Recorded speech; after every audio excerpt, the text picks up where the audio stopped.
Hello everybody, this is Johns Hopkins with Baltimore Heritage, and we're back with another of our 5-Minute Histories videos.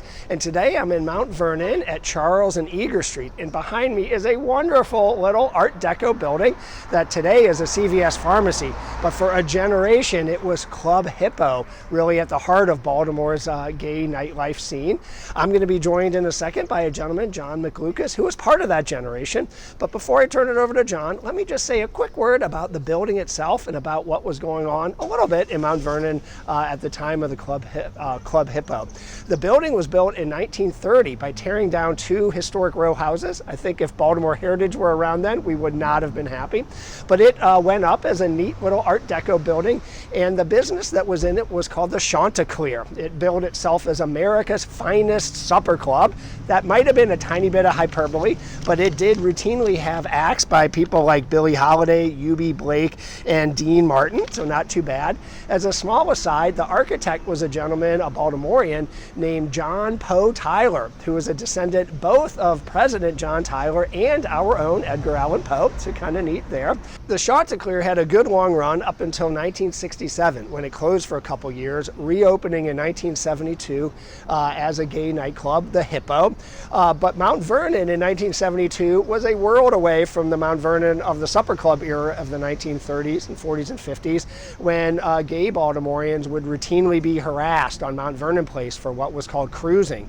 By the 1970s, the harassment was easing up, and there were more and more places where, again, gay Baltimoreans could meet in public. There had always been Leon's Bar. It opened in 1957, kind of as an outpost. But in 1972, along with the Hippo, the Drinkery opened up not too far away, and Metropolitan Community Church first opened its doors welcoming gay Baltimoreans. By 1975, we had the Baltimore Gay Alliance and our first Pride Parade. And by the early 1980s, the Chase Brexton Health Clinic had been operating for several years. And across the street here, Grand Central was open, making Mount Vernon not the only place with a cluster of openly gay-friendly places, but maybe the heart of Baltimore's gay scene, if you will. The Hippo opened by 2 gentlemen, Kenny Elbert and Don Endbinder. And if you're curious, the name comes from the pink dancing hippos in Disney's Fantasia. By 1978, another gentleman purchased the place, Charles or Chuck Bowers, and he operated it for the next 37 years. Mr. Bowers was maybe as much of an institution as the nightclub itself was.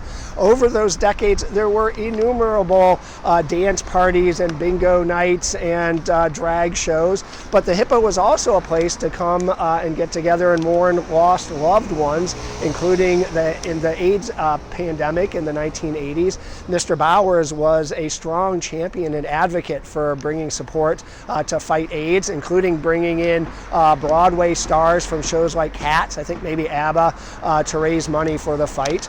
And it was a place where people got together to celebrate advances in gay rights, including in 1988 when Baltimore adopted the Baltimore Bill of Gay Rights. I'm going to wrap up by saying today this building is now a CVS pharmacy, but there are many, many Baltimoreans who have fond memories of years and years at the Club Hippo, including John McLucas. John, we are all yours. Hey, I'm John McLucas, and I came out as a gay guy in the late 70s when I was in graduate school in New Haven, Connecticut, and moved to Baltimore in 1984 for my first academic employment. And in those days, I was already used to the world of gay bars. Gay bars were super important for the gay liberation movement because they were places where you saw your friends and you danced and you could hook up, or you could meet somebody you might actually date, or if somebody shot you down, you had friends there who would cheer you up and you'd have a cocktail and you'd be fine. Of course, the internet hadn't been dreamed of, so when I was moving to Baltimore, a natural question to ask on the circuit was, are there any bars I should know about? And everybody said, oh, the Hippo is famous. So I came here one night and expecting big city glamour and like a kind of gay bar we don't have in Connecticut, and it was very dull. I sat at the bar in the main room. So I asked the bartender, is this a normal night at the Hippo? And he said, no, come back tomorrow night when the disco is open. When I went back, The second night, yes, the disco was open with smoke and lights and dancing and cruising and excitement. And by 1984, we already had AIDS kind of in the mix. There were free condoms on the bars on the physical bar at a lot of gay bars. People were careful. We knew what to do and what not to do without surrendering our sexuality or just giving up on being gay or whatever the world wanted us to do. And then the third bar was behind the quiet bar was a video bar. Before we knew that George Michaels was gay, we loved Wham, Get Me Up Before You Go Go. People would scream. When Bruce Springsteen did Dancing in the Dark, if you're not in love with the boss, you should be in love with the boss. It was total pandemonium. It's Raining Men. Everybody had a favorite male model who would look cute in that video, and so you'd hear whooping. And oh my God, there was a video of Divine singing Walk Like a Man in a skin-tight, sequined red gown and driving a stagecoach and looking like a giant lobster, and it was the most meta thing you've ever seen in your life. One night, I was standing at the bar in the main bar, the quiet bar, and then I looked, and it was Divine. He was wearing platform heels and this wig, and just looking extraordinary and super friendly. I looked up and went, "Oh, Divine." He said, "Hello," and it was just, an amazing "you're in Baltimore now" moment.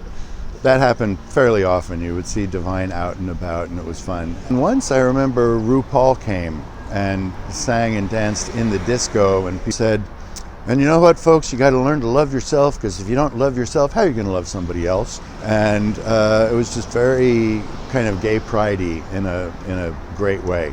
Just a million happy memories of the Hippo, some sad memories. It was a center of gay life before the internet. I think the bars kind of have lost a lot of traction since the internet, but great memories. I guess that's the best way to put it.